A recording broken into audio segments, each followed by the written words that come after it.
هداني للخير أوصاني، الدين ناداني للخير أوصاني، والذنب. بعض الشباب يغالي ويبالغ في اشتراطات الجمال.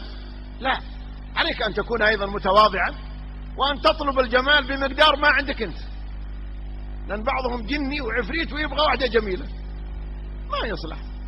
هي كما الجميلة تبغى واحد مثلها، فأنت خليك متواضع وطالع في المراية قبل تطالع في مرتك، وخذ واحدة مثلك علشان يكون فيه نوع من التوافق والتكافؤ.